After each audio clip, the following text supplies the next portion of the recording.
told the people around that my son was invited to the inauguration in Washington, D.C., and was taking my 15-year-old granddaughter with him.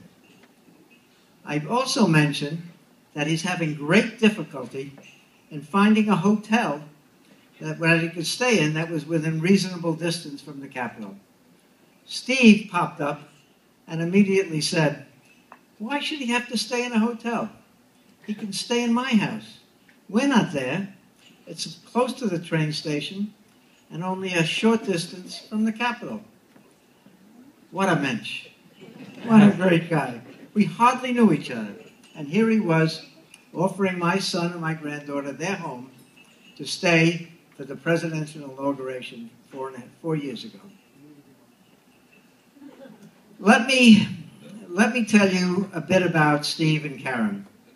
You can see from their biographies on the invitation, and the fact that there are children, their children and grandchildren are here to honor them tonight, that they are that the family is very, very important to them.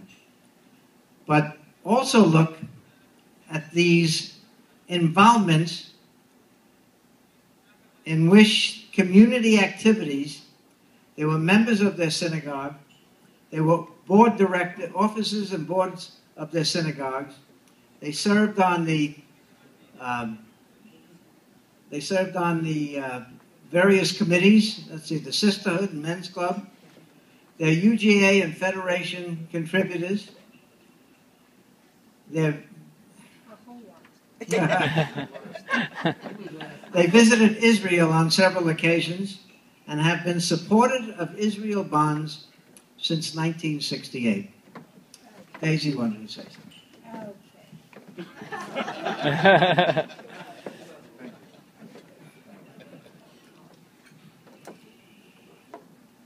They are a success who have lived well, laughed often, and loved much, who have gained the respect of intelligent men and women, and the love of children, who leave the world a better place by their accomplishments.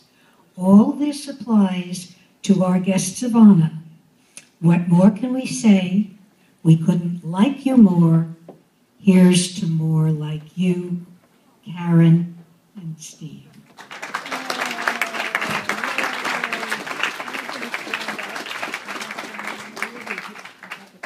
Steve and Karen, it's our pleasure to present you with this plaque that says, if I can read it, "In recognition of those who in the spirit of King David have demonstrated devotion to the land and people of Israel, true leadership and generosity, presented to Karen and Steve Katz, March 4th, 2013. Woo!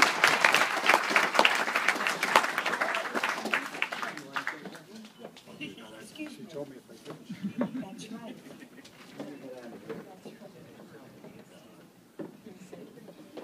Thank you.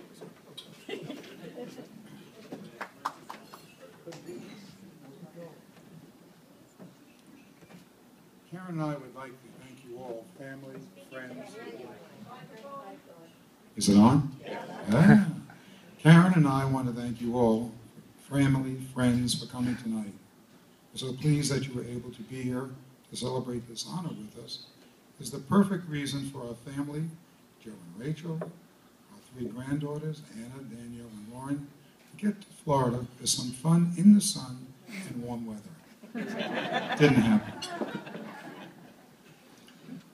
When we came to the fountains in 2001, this night could never have been imagined. The first bond dinner we attended was in the 1960s. Do you remember the movie Avalon? It was about 2 brothers and their appliance business in Baltimore.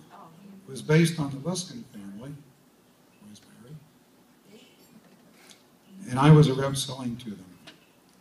We were young and invited to attend. Didn't know what it was about.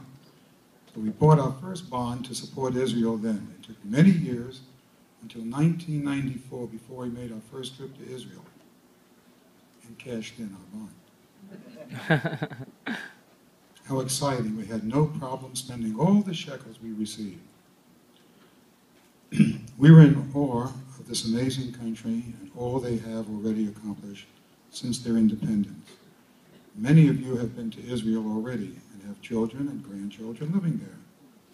You know how they have worked to make the desert bloom, fruits and vegetables.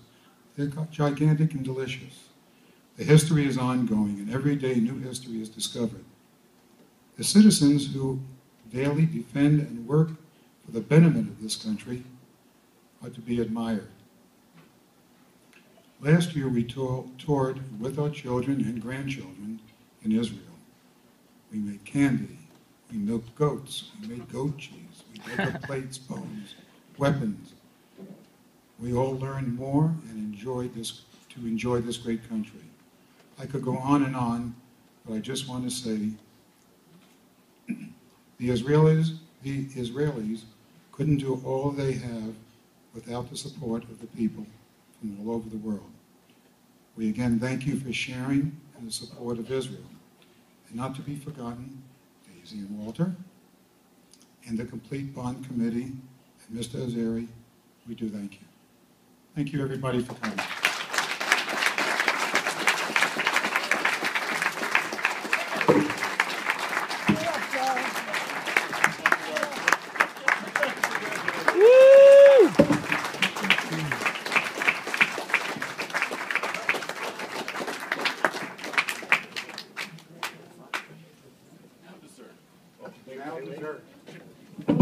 To close our formal program, Sheila Moskowitz.